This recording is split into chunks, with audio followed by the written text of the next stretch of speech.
Cool.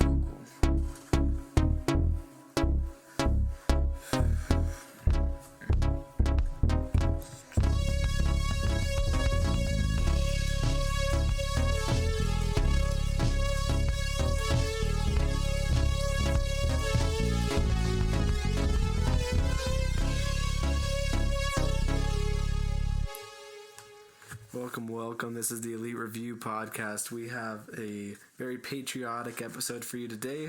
We'll be talking about Captain America, the first Avenger. Technically, chronologically, the first movie of the MCU, I think. It was in wasn't it like World War II era? Yeah. It's like the 40s or something. Yeah, it was 30s. like the 40s. That's earlier than Iron Man. Yeah, so... and Hulk. Yeah, so we'll be breaking down this movie here for you guys. We're going to dive right in with a little plot synopsis for those of you who haven't seen it. Why, are you here if you haven't seen it? Yeah. Anyway, this is a really short synopsis, but basically, this movie, Captain America, the First Avenger, focuses on the early days of the Marvel Universe when Steve Rogers volunteers to participate in an experimental program that turns him into the super soldier known as Captain America. That's all we got. Obviously a lot more to break down, which we will. But anyway, let's start it off. What's good about this movie? What do you like about it? I found myself really enjoying the origin story of him. You know how he's just like this short little dude. He's super weak. I don't know how was he starving himself or something? How was he that small? I guess he just has that body type. You know, something I noticed a little bit, and just rewatching a little bit of it, is the guy's like, you have asthma. And I never know he had asthma. I never paid attention to that. Like, you saw his list, he had a bunch of diseases, and like, not diseases, but like conditions and stuff. And yeah, he was just like, your asthma alone won't enlist you in here. And I never knew he had asthma. I don't know if anyone's talked about that, but he has asthma. That's weird. Which I assume just goes away once he gets the serum, but that's a little weird that he doesn't keep it, but whatever. Yeah, true. Anyway, what else do you like?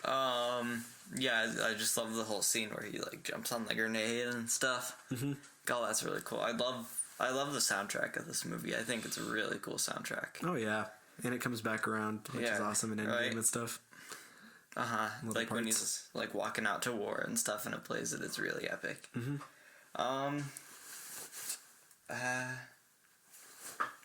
I don't know. I just love like the whole first half of the movie. I think it's all really good. It really is.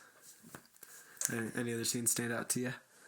I like when he goes and saves Bucky and he has to jump across that thing. I thought that was pretty cool. And I think the train sequence is kind of cool too. So, what about you? So yeah, a lot of the same stuff. I like when of course, when we get I Can Do This All Day for the first time. Oh, yeah. It's pretty awesome. Forgot about that.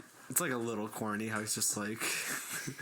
He's just in the movie theater, you know, and he's like, you want to show some respect? Right? And then they're just all of a sudden outside. Yeah, they're just all of a sudden outside. Like, what was their conversation on the way outside? Like, were they just quiet, or did they meet each other? And I kind of why did Steve agree to it? I don't know.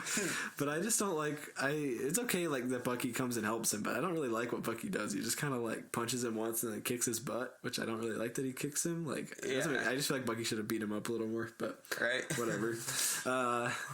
Anyway, I also love when we get to the Stark scene, you know, where we got Howard Stark showing his flying car, which is pretty cool just to see, like, how Tony Stark's been planted and kind of his knowledge with things like Howard Stark and stuff. I don't know why when I saw this again, it's been like a few years, but I watched it again. I completely forgot Howard Stark was in it for some reason, and he's in quite a bit of it too. He's pretty big to it, yeah. I don't know how I forgot that. Yeah. I'm trying to think of any other bigger scenes. Obviously, when he gets the serum and he comes out and he's just, like, ripped, like, beyond ripped, which is cool to see. I like how the Tesseract looks. I like it's his kind of technically first appearance in the MCU. I think that's really cool. Yeah, it's pretty cool. Obviously, I love when he puts his shield over the grenade. I just love when they're running and doing their practices, and you can tell he just wants to be a good soldier and do his job. You know what I don't get, though? What? Why does everyone bully him? I mean, he's like trying to be a part of the army and stuff, and everyone just picks on him because he's small. Yeah, it's kind of dumb. I also love when the doctor talks to him, the one who's going to do the serum and stuff, and he he's just like, you have a good heart, and he's just like, remember, like, even when I give you the serum, you need to keep your values and stuff and still be a good guy. It's pretty important. I agree with you. The music's great. I love all the fighting parts once he becomes Captain America, and like he's going in with soldiers and fighting and stuff. Saving Bucky. There was a scene I was thinking of that's really dope. Oh, yeah, when he crashes the plane. That whole part where he's talking to Peggy, and he's just like, sorry, I'm not going to make that dance, and he's got to crash the plane. It's pretty, it's a little sad, actually, but it's pretty epic. I think that's a really good scene. Yeah, it's really good. I just thought of another one, too. I love when everyone's trying to climb the flagpole. Yeah. And they all, like, fall, and he just goes and he does it, and it falls down. Yeah, that was really And then he gets the ride. Yeah. That's pretty great. But yeah, I love when he crashes it. I love when he wakes up, after he's been unfrozen, and he just doesn't know where he is, and he's running around. It's all of a sudden just like 100 years later or whatever. Oh, that's such a good scene. And he's just like, whoa. He's like, what is going on? Nick Fury's there. And see Sam Jackson. They all pull up around him in Times Square. I just love that whole ending scene. It's great. And it's awesome. He's just like, you okay? And he's just like, yeah, I had a date. That whole part is awesome. I don't know how I didn't mention that. I love that scene. Yeah, me too. It's great. Obviously, I love his shield when it's being made. I like how Howard Stark made it for him out of vibranium. That's pretty dope. I don't know if I can think of much else. I mean, there's a bunch of funny, like, kind of corny scenes. I kind of like when he goes chasing after that guy right after he gets the serum. And he's just running down the streets trying to get that one guy. Yeah, that was cool. Pretty cool. I find it very convenient how that guy just had a submarine. Yeah, that was... yeah, kind of dumb. I was like, what? Anyway, the plot. 1 to 10. What do you think of the plot? I gave it a 7. Either a 6 or a 7, just because... I don't know. I feel like after the first half of the movie, things just kind of get rushed and they just throw tons of action together for... I don't know. It's just... I like the whole first part of the movie, though. Mm-hmm. The whole first half, where it's like his origin story, and then he goes and he saves Bucky. And then I like some stuff in between the middle and the end, but it gets pretty rushed. So, yeah, like 6 or 7. Yeah, it's a little messy for sure. Like, it has some really good parts, but some really bad parts. So, I think it's about a 7 out of 10 for me, or maybe like a 3 out of 5 star. Where it upholds good enough. It could be a lot better, though, still. Has a lot of work to do. I feel like they should have made this like a 2 hour and 30-minute movie, not just 2 hours, because they had to fit a lot into it. Yeah, they did. They should have had better storytelling. It's a little weird, too, that you got the same writers who did, like Endgame, Infinity War. It's like you got the same writers on this movie here, but it's not really their top work. But that was their first movie in the MCU doing writing for it, so... Wait, who? It's Christopher Marcus and Stephen McFeely. I was like, no way. They wrote like a bunch of others. Yeah, no, not the Russo brothers. Like, but what? They did also help with Winter Soldier and stuff, those writers, and Civil War and stuff. So they know how to do good stuff. But it's just this one was, I don't know. Is it? Yeah, it was the characters. Scale of 1 to 10. What do you think? What do you think the characters in general deserve in this movie? I just gave a 7. I kind of like all the characters. Red Skull's fine. I don't know. He's not that great. I think he's definitely one of the lower villains on the MCU scale. Oh, but, yeah, I gave it a 7. Just because I kind of like most of the characters. I love seeing Howard Stark in them. So that's true.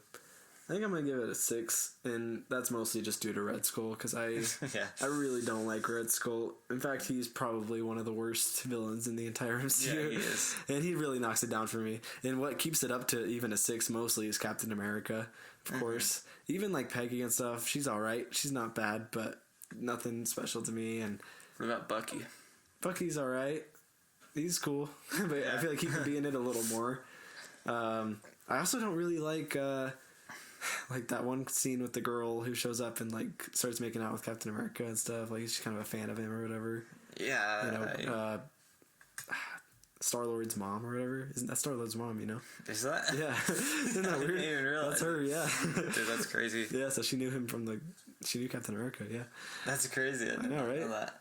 And, so the characters are alright to me. They're not bad, but just Red Skull and freaking Zola, is that his name? Dr. Zola or whatever?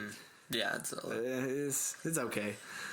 I think this movie could do without Red Skull, in my opinion, but I don't know. He's fine. he's whatever. Yeah. I like him. What would they do without him, though? I don't know. I think the movie should have been more of I just wish it was more of an origin story without really much of a villain. I think Captain America himself already has such a cool story on his own. That's true, yeah. I don't think we really needed to have Red Skull the whole time intervening and everything. Mm-hmm. He's not I also bad. kind of hated just the random scenes of him Exactly. talking about what he's gonna do. Exactly. He just talks a lot about what he's going to do. It doesn't really do anything. He's okay. Like his role's been kind of paid off more now that he's Infinity War and stuff. I like him that he's doing the Soul World now with his character, you know. But just in this movie, he doesn't fit super well to me. I just would rather have seen. I'd like to see Captain America become Captain America and just fight like Nazis and stuff and just do wars. Yeah. I would be cool with that. Okay, dialogue 1 to 10. What do you think of like the dialogue in the script? 6 or 7. Yeah. That's how I feel about everything mostly. I don't know. I think most of the dialogue is fine. Yeah. There was this is kind of nitpicky, but one thing that I hate just about movies in general is, like, you know that scene where that girl does kiss Captain America? Yeah. And Peggy walks in on him? Uh-huh. I don't get why he doesn't just say what happened. Like, he could just be like, oh, she kissed me. I know. Yeah, he didn't. Yeah. That bugs me in, like, so many movies they do that. I agree, yeah. So I think that dialogue should have been added. Yeah. I agree with you. It bugs me because she was so mad at him, too. After. She was. I was like, just tell her, dude. But I think some of the dialogue can be, like, super good. Like, when he's, like, going down into the water and they're just kind of planning out their date. Yeah. Like, I love that. I love that so much. And then, like, the whole end scene. Yeah. Yeah, I think some of it is great. And then I feel like just some of the Red Skull stuff and stuff like that, just like, Yeah. And some of it's kind of corny and stuff. Yeah. Yeah, I think I'll give it a 7.5. I think it does better with its dialogue than most things in the movie, especially with Captain America and Steve Rogers. I think they give him some really good lines in this movie that are pretty iconic. And yeah, I think everyone gets good lines. Howard Stark, everyone gets pretty good lines, except Red Skull can just be really corny. Same with Zola or whatever. Especially that beginning scene with the Red Skull where the guy's like, no ordinary man can touch that cube or something, and Red Skull's like, oh yeah, exactly. Like, such a corny line. But yeah, besides that, it mostly works. What about the action scale of 1 to 10? I'll give it a 6. I don't know. I feel like when they start just doing tons of explosions and stuff, the action's not as cool. But stuff earlier in the movie, I think that stuff's pretty cool. But I think just when they go all out with the explosives and the gun that, like, dissolves people. Yeah, I know what you're talking about. Yeah. Yeah, it's a little much. It's a little bit too much, yeah. What about you? I think the action's probably like a 7. Just because the combat can be pretty cool. I obviously love to see Captain America do his combat, pretty much in any movie, though. Yeah, so it's not really unique in this, but it's okay. It's not terrible. It's whatever. It's good enough for the movie. Yeah. What about the look of it? What do you think of just the style and looks of scenes and costumes? And I'm just gonna give it an 8 because it looks like it's a war. I like how the lighting's, like, always a lot dimmer than, like, most Marvel movies because it's, like, back in the 40s, you know? Yeah. There are some things, like, you know, in Captain America's running. Yeah. It's, like, obviously fake sometimes. Like, I think they could have smoothed that out a bit. But I'm like, that's a green screen. Yeah, yeah. But yeah, overall it's pretty cool. I like the costume designs and stuff. I think Captain America's costume looks great. Oh, yeah. What about you? I think I'll give it like an 8.5. Maybe like an 8.6. I don't know. I like it quite a bit. I like the look of it a lot. That's just because I love to see the 40s and stuff, and they do do it pretty well. Which you could maybe expect a movie like this not to do very well and kind of just brush it aside, but they do it well, showing like the military bases and showing Captain America's costume and his shield and just how Times Square looks, and just like it all looks pretty good. It's a good looking movie. Back to, like, the lighting and stuff, how it's a lot dimmer in the 40s. And I like how when he wakes up, it's automatically so much better. Yeah. Like, you can tell that it's like the present day. Exactly. I think they did great with that. They did. Well, how much does this contribute to the MCU? You think it contributes more than the Iron Man movies? Or you think it's a little less I contributing. mean, Iron Man 1, it depends on what Iron Man movie we're talking about. Iron Man 1 contributes the most, I think, just because it's the first MCU movie. Yeah. And there'd be nothing without it. Captain America, I think it contributes a lot, yeah. Yeah. Because it has, like, his whole origin, and Captain America lives on through, like, the whole universe, so it's pretty dang important. I think so too. I think it's mostly important for the callbacks. Like, I think it paid off very well later in the MCU. Maybe even slightly more paying off than Iron Man. Like, by the time you get to, like, Endgame, it's like Captain America has a complete full arc of just tons of story.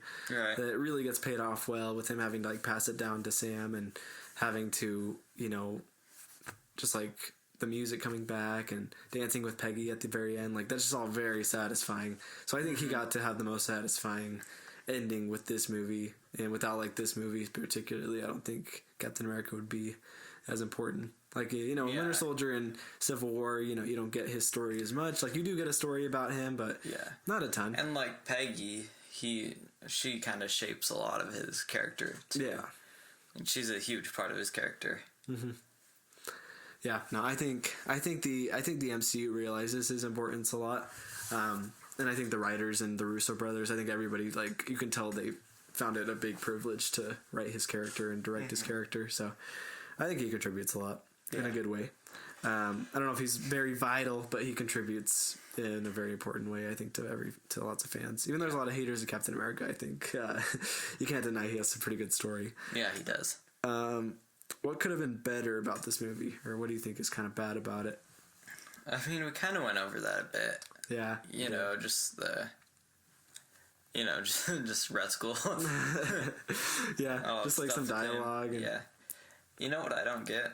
What? Why do they have so much, like, good technology in the 40s? I don't know. Like, and then they act like all the Avengers tech is so cool. But they literally had guns that could just dissolve people. That's true. Like, why is it so cool when Vulture has one of those? I don't know. Good question, man. Yeah. I think there's not tons that it's bad. I think Red Skull's primarily the reason it's bad. I think so too. He really brings it down. I don't really like when Captain America's doing his whole, like, dressing up, like, for events and stuff thing. Like, that whole sequence is, like, okay. It doesn't bug me, like, too much, but yeah, it just feels fine. Like, not necessary, I don't think, because it just seems like we could be doing so much cooler stuff with him than that. So I have trouble understanding it, but it's okay. I think they could have just done some better scene selection in the movie, or maybe some different things to do with Cap that would have been just cooler to show him off. I even think if this movie was longer, like 2 hours and 40 minutes, they could have even made Red Skull's character better. Yeah. Like, they could have developed him more instead of just making him plan the whole movie. Yeah. Until the end. Yeah, it's pretty ridiculous. And it's like the last 40 minutes to an hour of the movie is just a huge fight scene. Yep. So you only get, like, 1 hour of development from them, like, from the characters. It's too bad. Yeah. I mean, I love the MCU with all my heart, but man, they do have times where the villains just are not on par. And I'd say most of the MCU villains can be pretty bad. Yeah, they can be pretty forgettable, pretty bad. Or just meh. Yeah, pretty meh. And I wish Red Skull could have been cooler, because he's a pretty cool character, you know. That's a pretty cool guy. And, like, I love when he shows up again later. Yeah, me too. In the MCU. Yeah. Yeah, he just needed to be a better character. Maybe save him for a different Captain America movie. Yeah, I think so. But, well, what do you give this movie overall? Scale 1 to 10. I give it a 7, because I like most of it. Most of it's pretty good. Yeah, I'm going to go with a 7 too. That's like, yeah. You didn't need that. Yeah, I'll give it a 7 too, because it's enjoyable enough, but it's not the best of the MCU by any means. I mean, even when they are, like, doing the huge fight scene that I find meh, it's still super enjoyable. Like, I can still watch all of it and have fun. Yeah, for sure. Well, we're going to just talk about the Rotten Tomatoes score real quick. It's 80%. Do you agree with that, or do you think that should be lower or a little higher? I'm fine with 80, but my score would be a 76. Yeah. I think that's what I would get, but 80's fine. I think I'd dive in the 70s too. I don't know if it's quite in the 80s range. Yeah. I'd probably give it like a 70, maybe a 72. Like, I don't know. It's okay. It deserves to be in the 70s. Like, it deserves to still be fresh. Just, I think 80 might be a little too high for this movie. Yeah. And had it not been in the MCU, I agree. It should be in the 70s, but I'm like, it doesn't bug me that it's 80, you know? Yeah. Because it's just right above the 70s. Yeah, it's totally fine. Well, that's all we got for this movie. That's our breakdown. Yeah. I think we're going to be diving into the Captain America trilogy here sometime soon. I mean, we'll be doing Winter Soldier here coming up. Definitely check out our Star Wars videos, especially if you're a Star Wars fan. We got some cool Marvel ones too. Like we've done an Iron Man trilogy ranking and done the Raimi Spider-Man movies. And we plan to do more MCU in the future here. We love the MCU. We got some DC videos too if you want to check those out. We'll be breaking down The Mandalorian every week. We're doing the Skywalker Saga. We've already got A New Hope and Empire Strikes Back. We'll be doing Return of the Jedi here. Yep. Check us out on Instagram, the Elite Review Podcast. We always do fun polls. You guys voted for us to do this movie over Thor 1, which I honestly had no idea what was going to win between that poll. I know, right? Between if we should review Thor 1 or Captain America 1, because I think they're both on the same level. But I think I would enjoy this one more than Thor. I don't remember Thor that well, but yeah, this one's a little better than Thor for sure. But we'll probably end up doing a Thor trilogy review. You know, we'll get through the MCU sometime, but just look out for those. And check out Skywalker Saga, Mandalorian, Instagram. Like and subscribe to us. You can comment. You can always DM us anything you want us to do there and review. We'll definitely check out and we'll follow up with you. So thanks for checking us out. This is Kendrick. This is Aiden. You guys have a great week. See you guys.